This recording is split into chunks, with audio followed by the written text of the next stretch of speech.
आप देख रहे हैं भारत समाचार। मैं हूं आपके साथ राहुल सौमित्र और इस बुलेटिन में बात होगी दिल्ली की। दिन भर दिल्ली में क्या बीता, क्या हलचल रही, वो आपको सब कुछ बताएंगे। बुलेटिन में आज बात करेंगे उपचुनाव में 7 सीटों के दंगल की। दंगल जीतने के लिए सभी दलों ने अपनी ताकत झोंक दी है।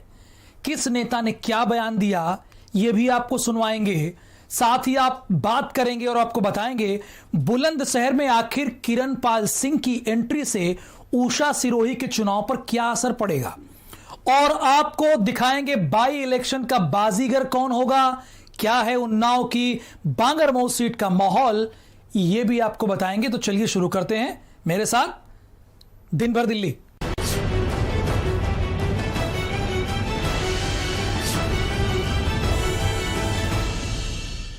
उपचुनाव के दंगल में सियासी नेताओं के बयानों ने चुनावी माहौल को गर्म कर दिया है। सबके अपने अपने दावे हैं और अपने अपने वादे हैं। तो चुनावी समर में क्या माहौल है, वो पहली रिपोर्ट में आपको दिखाते हैं।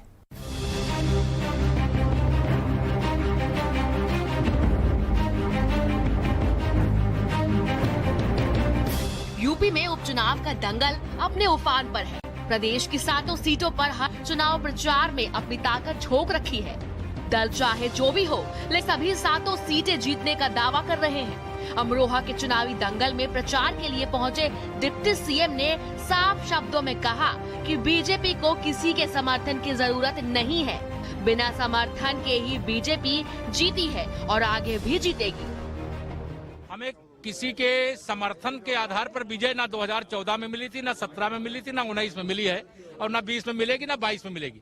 भारतीय जनता पार्टी अपने कार्यकर्ताओं के बूते और जनता के आशीर्वाद से विजय प्राप्त कर रही थी, आगे भी विजय प्राप्त करेगी। अरे वो बुआ भतीजे की लड़ाई है, भाजपा को बीच में ला रहे हो आप। फिरोजाबाद में एसपी बघेल ने दावा किया कि बीजेपी प्रत्याशी यहां मुझसे भी ज्यादा वोट हासिल करके चुनाव जीतेगा। तो यूपी सरकार के मंत्री मोती सिंह और ब्रज क्षेत्र के बीजेपी नेता रजनीकांत महेश्वरी ने भी बीजेपी के लिए वोट मांगे। मैं जब चुनाव में गया था तो उत्तर प्रदेश की सरकार नहीं बनी थी, केंद्र सरकार की योजना को लेके गए थे। अब उत्तर प्रदेश की लोक कल्याणकारी योगी जी की सरकार के तमाम योजनाएं, जिसमें साक्षात्कार खत्म करना है, नहरों को तेल तक पानी आ रहा है, बिजली बहुत अच्छी आ रही है, तो मुझे लगता है मेरे ज्यादा वोट मिलना चाहिए। भारतीय जनता पार्टी के प्रत्याशी श्री प्रेमपाल जी धनगर टूंडला में भारी मतों से जीतेंगे। फिरोजाबाद में रामवीर उपाध्याय के पुत्र चिराग उपाध्याय बीजेपी के लिए वोट मांग रहे हैं। आपको बता दें कि चिराग पूर्व मंत्री और बीएसपी विधायक रामवीर उपाध्याय के बेटे हैं और हाल ही में बीजेपी में शामिल हुए हैं। कि यहाँ पे प्रचार बहुत अच्छा चल रहा है, सभी लोग भारतीय जनता पार्टी के साथ खड़े हुए हैं और अवश्य हम ये चुनाव जीतेंगे। कानपुर के घाटमपुर में चुनाव प्रचार के लिए पहुंचे कांग्रेस नेता प्रमोद तिवारी ने यूपी सरकार पर हमला बोला और कहा कि लोग कांग्रेस की तरफ उम्मीद भरी नजरों से देख रहे हैं। आज तक बाई इलेक्शन लड़ते हुए किसी ने देखा था बसपा को? यही बाई इलेक्शन क्यों लड़ रही है बीएसपी? इसलिए लड़ रही है कि बीएसपी लड़ नहीं रही है, लड़ाई जा रही है, और उसके बदले में कहा तुम लड़ लो, तुमको हम खैरात दे देंगे एक राज्यसभा। भारतीय जनता पार्टी विकास को लेकर के जनता के बीच में जा रही है। देश और प्रदेश में भारतीय जनता पार्टी की सरकारें जिस ढंग से काम कर रही है, जो आज़ादी के बाद से अभी तक काम नहीं हो पाए थे, उनको हम लोग पूरा कर रहे हैं। तो कांग्रेस के नेता सचिन पायलट ने बुलंदशहर में कांग्रेस के लिए वोट मांगे और बीजेपी बीएसपी पर जमकर हमला बोला। उत्तर प्रदेश में कानून व्यवस्था नाम की कोई चीज बची नहीं है। उत्तर प्रदेश में सिर्फ दमन की राजनीति हो रही है, डरा धमका के लोगों से काम लिया जा रहा है। पुलिस प्रशासन राजनीतिक आकाओं के आदेश पर काम कर रहा है। वहीं मुरादाबाद में सपा के पूर्व सांसद धर्मेंद्र यादव ने पत्रकारों से बात करते हुए कहा कि सारी सीटें सपा जीत रही है, साथ ही 2022 में सपा की सरकार आ रही है।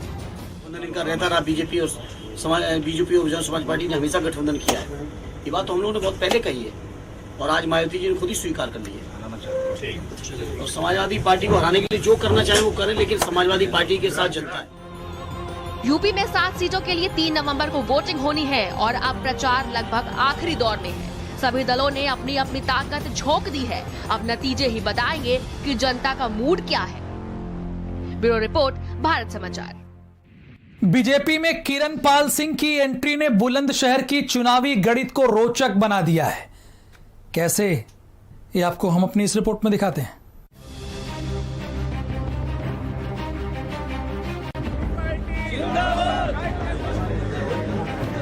सियासी फायदे के लिए कभी दोस्त दुश्मन बन जाते हैं तो कभी दुश्मन दोस्त हो जाते हैं। बुलंदशहर में कल्याण सिंह सरकार के पूर्व मंत्री और बीजेपी विधायक वीरेंद्र सिंह सिरोही की मौत के ठीक बाद उनके धुर विरोधी किरणपाल सिंह की भारतीय जनता पार्टी में एंट्री हो गई है। मुख्यमंत्री योगी आदित्यनाथ ने चुनावी रैली के मंच से किरणपाल सिंह की बीजेपी में आमद का ऐलान किया है।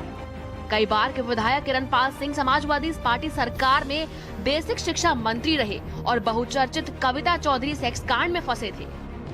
90 के दशक से लेकर 2006 तक पश्चिमी उत्तर प्रदेश में जाट वोट बैंक को डाइवर्ट करने का मादा रखने वाले बुलंदशहर के जाट नेता किरणपाल सिंह का करियर 2007 विधानसभा चुनाव से पहले खत्म हो गया था। वजह थी ये लड़की।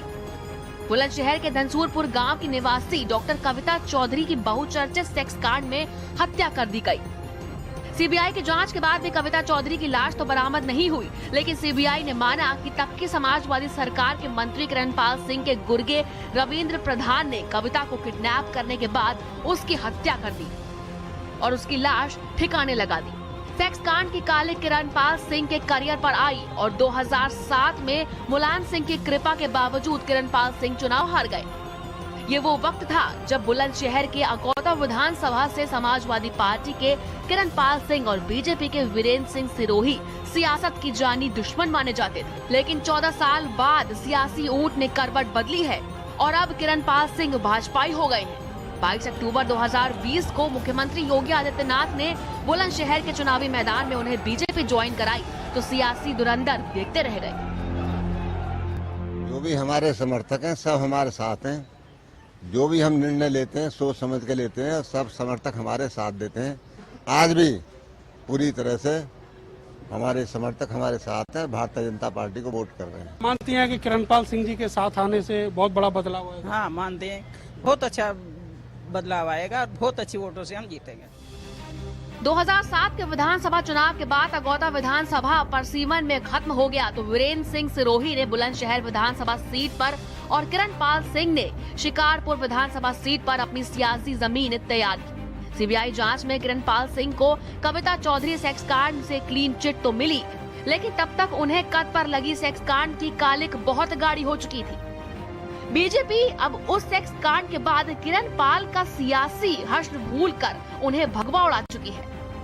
वीरेंद्र सिंह सिरोही जब तक जिंदा रहे किरणपाल की बीजेपी में एंट्री का विरोध करते रहे। किरणपाल भी जानते थे कि सिरोही के रहते उनका बीजेपी में सर्वाइवल मुमकिन नहीं होगा, मगर अब हालात बदले हैं तो वीरेंद्र सिरोही के उत्तराधिकारी खुद के लिए किरणपाल को फायदेमंद मानने लगे हैं।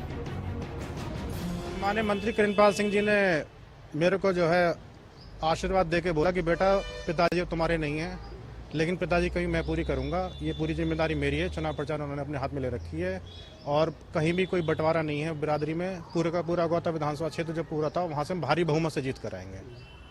अच्छा, जो एक तरीके से धुर विरोधी एक जमाने में रहे तो उसकी वजह से कोई इनसिक्योरिटी पार्टी में? नहीं, ऐसा कुछ नहीं है। पूरा मान सम्मान उनका पार्टी करती है। बिरादरी के वरिष्ठ नेता हैं और वो पूरे जी जान से चुनाव में लगे। सही भी है, सियासत में दोस्ती दुश्मनी स्थायी नहीं होती। सिरोही साहब के लिए भले ही किरणपाल सियासी दुश्मन थे, लेकिन बीजेपी हाई कमान के फैसले के सामने किरणपाल को स्वीकार करना सिरोही परिवार की मजबूरी है और सियासी दस्तूर भी। दरअसल वीरेंद्र सिंह सिरोही के दोनों पुत्र सियासी विरासत को लेकर आमने सामने हैं। सूत्र बताते हैं कि परिवार के बेटों बहुओं को मिलाकर विधायकी के टिकट के 4 दावेदार थे। घर में कलह देखते हुए बीजेपी ने बीच का रास्ता पकड़ा और वीरेंद्र सिंह सिरोही की पत्नी को विधायकी का टिकट देकर चुनावी मैदान में खड़ा कर दिया है। जाहिर है परिवार की कलह ने बीजेपी को भविष्य में बुलंदशहर सीट पर सिरोही फैमिली के अलावा भी टिकट के विकल्प दे दिए। किरणपाल सिंह का अब तक कद था, एक कद्दावर किरणपाल सिंह माने जाते थे। भले ही किरणपाल सिंह पिछले कुछ वर्षों से यहाँ कोई राजनीति नहीं कर रहे थे। पिछले दिनों शारीरिक दृष्टि से भी उनका जो है स्वास्थ्य ठीक नहीं था, लेकिन उनका नाम और वजन अभी तक चला हुआ था। लेकिन भाजपा ऐसा तालाब है जिसमें लोग आते तो हैं ऊपर तैरते हुए, लेकिन फिर वो उसका हिस्सा हो जाते हैं और उस तालाब में भीड़ का हिस्सा है वो, इससे आगे उन्हें कोई वेट मिलेगा ऐसा मुझे नहीं लगता। सिरोही परिवार को उम्मीद है कि किरणपाल सिंह जाट वोटों को उनके फेवर में लाने में मददगार साबित होंगे। साथ ही समाजवादी बैकग्राउंड से होने के नाते बसपा की ओर जाने वाले मुसलमानों का वह रुख भी मोड़ सकते हैं। लेकिन दशकों से किरणपाल के समर्थक रहे मुसलमानों के पास अब बसपा की ओर जाने के अलावा और कोई मजबूत विकल्प नहीं बचा है। बीजेपी इस इलेक्शन में किरणपाल का पावर टेस्ट करना चाहती है। इस चुनाव के नतीजे ही ये तय करेंगे कि आने वाले वक्त में किरणपाल की भारतीय जनता पार्टी में आखिर भूमिका क्या होगी। कैमरा सहयोगी सानू के साथ मैं नरेंद्र, भारत समाचार, बुलंदशहर।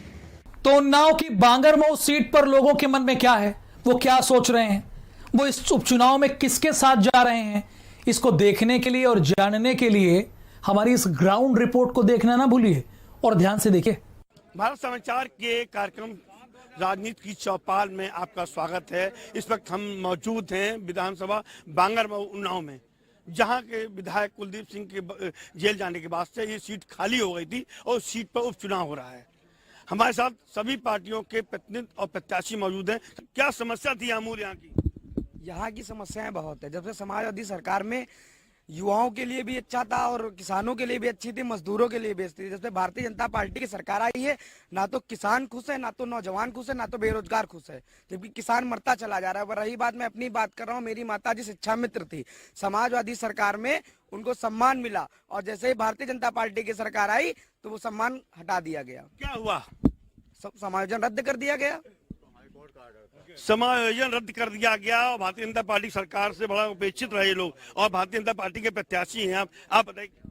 देखिए, ये गलत तरीके से नियुक्तियां थी जिसको न्यायालय द्वारा निरस्त हुई है, सरकार द्वारा नहीं निरस्त हुई है। उन्होंने इसका विरोध नहीं किया कांग्रेस ने होकर के? कांग्रेस हर मुद्दे पर विरोध कर रही है और कांग्रेस ने जिस तरीके से संघर्ष किया, चाहे वो कोरोना काल रहा हो, चाहे बेरोजगारी का मुद्दा रहा हो, और कांग्रेस ने हर मुद्दे पे, लेकिन जब सत्ता में बैठे लोग सुनने की आदत और काम करने की क्षमता जब खत्म हो जाती है तो उससे कुछ भी कहिए। जब नकारा व्यक्ति और जब काम करने की जिसके अंदर कैपेसिटी नहीं होगी, जब वो व्यक्ति से आप कुछ भी कहेंगे वो काम नहीं कर पाएगा। क्या लगता है आपको, इन्होंने काम नहीं किया?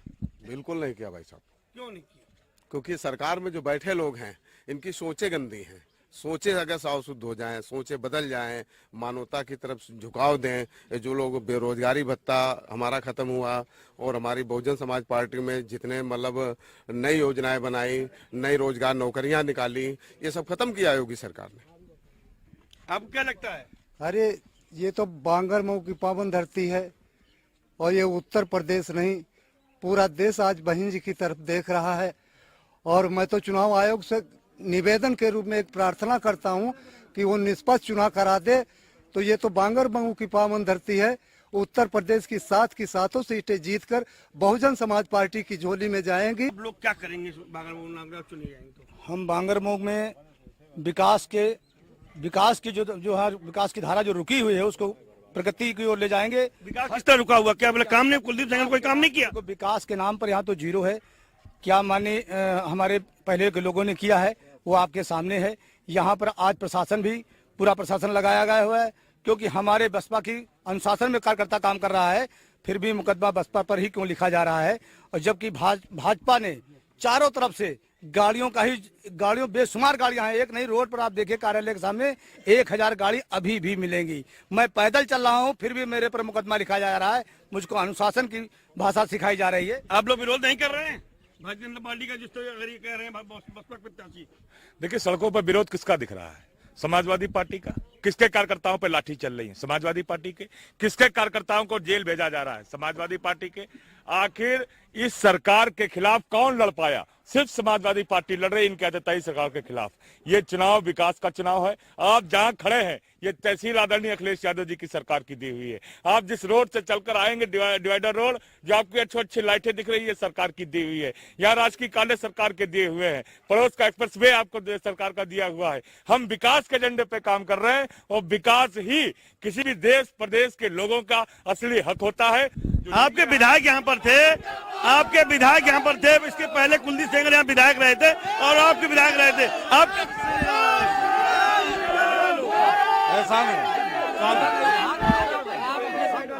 देखिए अगर आप चिल्लाओगे तो यहाँ भी चिल्लाने लगेंगे लोग। अगर बात करना चाहते तो बात करी जाए। जो ये आपको बड़ी उम्मीदें हैं लोगों की। देखिए, भारतीय जनता पार्टी पहले विधायक थे, उन्होंने कोई विकास नहीं किया, अब आप क्या विकास करेंगे? देखिए, ऐसा है, भारतीय जनता पार्टी विकास के मुद्दे पर ही काम करती है, सबके साथ सबके विकास के साथ करती है। इनसे मैं पूछना चाहता हूँ, समाजवादी पार्टी के लोगों से, बहुजन समाजवादी पार्टी के लोगों से, कांग्रेस के लोगों से, कि आज तक तुमने यही विकास किया है? एक गरीब कमजोर को सम्मान देने का अगर काम किया तो, किसान को अगर किया तो भारतीय जनता पार्टी ने सम्मान निधि के कारण किया। अब एक आवाज तो दे नहीं सके, एक बल्ब तो जलवा नहीं सके, एक गरीब कमजोर को राशन दे नहीं सके। कोरोना काल में ये इतना बड़ा कोरोना काल हुआ, इसमें कोई दिखाई 8 महीने गरीबों के कल्याण के लिए माननीय मुख्यमंत्री जी ने काम किया है। ये विकास की बात करती है, एक एक्सप्रेस वे की, गंगा एक्सप्रेस वे माननीय मुख्यमंत्री जी ने, पूर्वांचल एक्सप्रेस वे। ये बताइए, इसमें यहाँ पर बांगरमऊ में एक डिग्री कॉलेज सिर्फ, एक CSC है जी, कोई टेक्निकल व्यवस्था नहीं हो, इतना बड़ा वो जिले के बराबर ये बांगरमऊ होता है। अभी माननीय मुख्यमंत्री जी आएगा, काम किया। अभी माननीय मुख्यमंत्री जी आए थे, वो कह गए हैं यहाँ का सर्वांगीण विकास होगा। पूरे देश में हो रहा है। क्या लगता है आप लोग विकास होगा? नहीं होगा, बिल्कुल नहीं होगा, बिल्कुल नहीं होगा। माननीय श्री कुलदीप सिंह सेंगर विधायक 162 विधानसभा बांगरमऊ से जो ये बहन बेटियों का कह रहे थे, बेटी बचाओ बेटी पढ़ाओ, कुलदीप सिंह जगह पे सीट क्यों खाली हुई? और ये विकास दुबे का जो एक्सीडेंट हुआ था, इन्होंने कहा था कि विकास दुबे मर गया, सरकार पलट गई। और ये समाज बस भाजपा की पार्टी बेटी पढ़ाओ और बेटी रात को जलाओ, ये बीजेपी का एक नारा होता है, बेटी पढ़ाओ बेटी बचाओ और रात को बेटी जलाओ। कभी हिंदू धर्म में आज तक रात में 12 बजे 2 बजे बेटियों को जलाया नहीं गया। कांग्रेस सबसे ज्यादा यहाँ से कांग्रेस विधायक दिए हैं, इसका क्या किया आपने? कांग्रेस ने जो बांगरमऊ मंडी का हब बना हुआ है वो पंडित गोपीनाथ दीक्षित जी ने इसको दिया, नवोदय विद्यालय दिया, पुलिस ट्रेनिंग सेंटर दिया, नाना मऊ पुल दिया। ये सब कांग्रेस की दी हुई चीजें हैं। और अभी हमारे भाजपा के प्रत्याशी महोदय कोरोना काल की दुहाई दे रहे थे। मैं कोरोना काल का पूछना चाहता हूं, जब कुंभ का मेला लगा था तो उत्तर प्रदेश परिवहन के पास रिकॉर्ड बसें थी और इन्होंने रिकॉर्ड लोगों को कुंभ में नहलाने का काम किया। जब लोगों के जेब में पैसा नहीं था, जब लोग भुखमरी की कगार पे थे, तब इनके पास एक भी परिवहन विभाग की बसें नहीं थी। इन्होंने गांव तक पहुंचाने का काम नहीं किया और इस तरीके से नौजवान बेरोजगार होकर गांव में पलायन कर गया। और दूसरी बात एक ये, जिस तरीके से आपने 14 रुपए में गेहूं, 8 रुपए में धान और जिस तरीके की खरीद फरोख्त हो रही है, ये यहाँ का आम जनता, क्योंकि ये ऐसा तो नहीं है कि ये जो कह देंगे, जो मैं कह दूंगा, जो आप कह देंगे वो मान लिया जाएगा, आपका टीवी चैनल मान लेगा, क्योंकि वो पब्लिक देखेगी। तो आज इसमें हकीकत ये होनी चाहिए कि जिस तरीके से हमारी जहां भी सरकारें हैं वहां 33 रुपए में गेहूं, 34 रुपए में गेहूं खरीदा जा रहा है। और जहां पर 17 राज्यों में इनकी बीजेपी की सरकारें हैं वहां का रेट पता कर लिया जाए। और छत्तीसगढ़ में दुर्गा पंडालों पर लाठी चलाया जा रहा है और हमारे सपा के भाई कह रहे नौजवान युवाओं की बात कर रहे हैं। इन्होंने जितनी भी नियुक्तियां निकाली माननीय उच्च न्यायालय द्वारा रोक लगा दी गई। माननीय योगी जी की सरकार ने उन नियुक्तियों को निकालने का काम किया है। बहन जी ने कल बयान दिया कि जरूरत पड़ेगी तो हम भाजपा में शामिल हो जाएंगे। अब भाजपा अभी एक बार धोखा खा चुकी, 2 बार खा चुकी, फिर उनको गोदी में बैठाने जा रही है। भारतीय जनता पार्टी हमेशा देश के और राष्ट्र के विकास के लिए काम करती है। मायावती ने, अखिलेश यादव ने भी गठबंधन किया था, लेकिन जिस प्रकार से अखिलेश यादव ने मायावती को धोखा दिया है, तो उनका यह कहना बिल्कुल जायज है कि यदि वो देश के लिए और राष्ट्र के लिए जो पार्टी खड़ी होगी, मायावती जी उनका समर्थन करेंगे, ऐसा उनका कल का बयान है। जो ये अब नया गठबंधन होने जा रहा है, क्या लगता है ये इस विधानसभा के लिए, प्रदेश के लिए कितना? ये गठबंधन ना जनता के लिए हो रहा है, ना देश के लिए हो रहा है, ना प्रदेश के लिए। ये सीबीआई के लिए गठबंधन हो रहा है। सीबीआई की जब फाइलें और सीबीआई के पन्ने जब पलटने शुरू हो जाते हैं तो ये गठबंधन सक्रिय हो जाते हैं। तो इस तरीके के गठबंधन ना जनहित में है, ना देश हित में है, ना प्रदेश हित में है, ना यहाँ पे होने वाले उपचुनाव के लिए कोई भी हित है। बहुत आरोप लग रहा है, क्या बात? देखिए, कोई आरोप नहीं लग रहा है। ये केवल बौखलाए हुए लोग हैं, सारे के सारे दल बौखलाए हुए हैं। जब देखा कि बसपा की रैली हुई, माननीय सतीश चंद्र मिश्रा जी हमारे मुख्य अतिथि के रूप में आए। उनको सुनने के लिए 5 बजे 4:30 बजे माननीय मिश्रा जी आए हैं और 11 बजे से जनता यहाँ का 11 बजे से मतदाता बैठा रहा, 5-6 बजे तक बैठा रहा। उसी दिन से यहाँ का प्रशासन, यहाँ की सपा, यहाँ की भाजपा, यहाँ की कांग्रेस सब बौखलाए हैं, तरह तरह के आरोप लगा रहे हैं जो सरा निराधार है, क्योंकि जनता उमड़ चुकी है। जनता ने पूरा विचार मन बना लिया है कि बहन जी के ही सरकार में, बहन जी के ही कार्यकाल में जनहित सुरक्षित है, सब जन सुरक्षित है, सब जन सुखाय सब जन हिताय का जो नारा बहन जी ने दिया है वो धरातल पर है। सभी समुदाय के लोग बहुजन समाज पार्टी का हार्दिक भाई ये बताओ भाई, पहले बुआ भतीजा, अब भाई बहन जी भाई जी के पास चली गई, क्या लग रहा है आपको? देखिए, कसमें वादे प्यार वफा सब बातें हैं, बातों का क्या।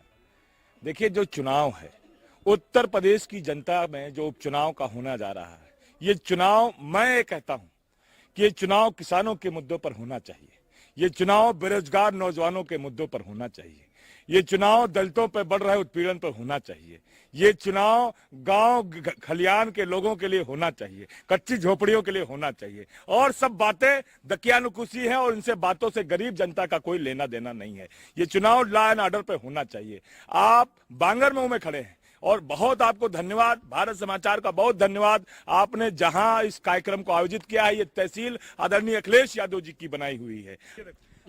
मैं एक किसान का बेटा हूं और आज ये स्थिति है कि जो सरकार के उसमें बीज आते हैं, हाइब्रिड बीज आ रहे हैं, सब बीज आ रहे हैं, लेकिन यदि किसान हाइब्रिड बीज बो के अपनी फसल तैयार करता है तो वहां जब लेवी में जाओ तो कहते हैं बोरा नहीं है और हाइब्रिड लेंगे नहीं। तो सरकार हमें ये बताए कि हाइब्रिड बीज क्यों बेच रही है। और ये स्थिति है किसान की कि वो आत्मदाह करने को तैयार है और गेहूं इस समय उसका 14 रुपए में लिया जा रहा है और डीएपी 1200 में मिल रही है। धान खरीद आपका जो हो रही है वो सही हो रही नहीं हो रही? नहीं हो रही है, वहाँ बोरे नहीं है और वो कहते हैं मैं हाइब्रिड धान नहीं लूंगा। आपकी पार्टी बहुत आरोप है, ना तो विकास किया। बिल्कुल विकास हुआ, 126 योजनाएं चल रही हैं जनता के भलाई के लिए। ठीक है, पहली बात ये एक राष्ट्रीय पार्टी, देश के प्रति मन मिटने वाली पार्टी है। हमें अगर ये ऐसा नहीं होता तो आज पाकिस्तान चाइना आंख तरेर रहा था। वहाँ जाके, मैं एक सैनिक हूँ, मैं सैनिक की भाषा बोलता हूँ, वहाँ जाके मौनी बाबा साइन करके आ जाते थे, जो मैडम लिख के देती थी पर्ची पे वो हो जाता था। ऐसा कुछ नहीं, राष्ट्रीय पार्टी है, 56 इंच का सीना ठोक के कह रहा है चाइना की ऐसी तैसी करके रखा है, पाकिस्तान की ऐसी तैसी करके रखा हुआ। आपके बारे में बताइए, आपने बहुत किया, बिना पार्टी के किया, बिना पद के किया जी। क्या उम्मीद लगाते हैं जो ये पहले विधायक जी थे और अब विधायक होंगे, ये कुछ करेंगे यहाँ के लिए? कौन विधायक? जो पहले विधायक थे यहाँ से, पहले कुलदीप सिंह सेंगर विधायक थे भाजपा के। चुने जाएंगे, करेंगे कुछ यहाँ के लिए कि नहीं करेंगे? लगभग इस समय जितने भी प्रत्याशी हैं उनमें अमूमन बांगरमऊ की जो अवाम है वो सोचती है कि प्रत्याशी वही उतारा जाए जो समाजसेवी हो, काम करने वाला हो। तो इस समय बाहरी प्रत्याशी कहिए कि यहाँ पर आए हैं, लेकिन अब ये रुझान पब्लिक के ऊपर तय होता है कि कौन सा अपना मुखिया चुने। मेरी उम्मीद यही है कि मैं आवाम से एक मुखातिब होकर ये बात करना चाहता हूँ कि उस इंसान को आप लोग बनाएं, क्योंकि बहुत सारे विधायक आप लोगों ने बना के देख लिए। अब उस इंसान को बनाएं जो आपके हित में काम करे, देश हित में बात करे और बांगरमऊ के हित की बेहतर बात करे, उसको चुनो दिमाग से। भाई PIL आप करते हो, हाई कोर्ट में आप लड़ने जा रहे हो, यहाँ की समस्या आप उठाते हो जी। तो पहले अधिकार आप बनता कि लोग बनता? नहीं, इनको हम सूझबूझ का मौका दिए हुए हैं कि भाई इनके पास दिमाग अल्लाह ने, भगवान ने दिया बहुत सारा कि सोच समझ के वोट दें। भक्त बनो लेकिन अंध भक्त किसी के ना बनो। अच्छे जो काम करने वाला इंसान हो उसके भक्त बन जाओ, गलत करे तो विरोध करो। आरोप बहुत है, प्रत्यारोप बहुत है, समस्याएं बहुत है। इसका निराकरण तभी होगा जब यहाँ की जनता 3 तारीख को अपना मतदान करेगी और अपना प्रतिनिधि चुनेगी और ये बताएगी कि वोट की जो ताकत होती है वो क्या होती है। अब तो बाबा डरता है, अब तो बाबा डरता है,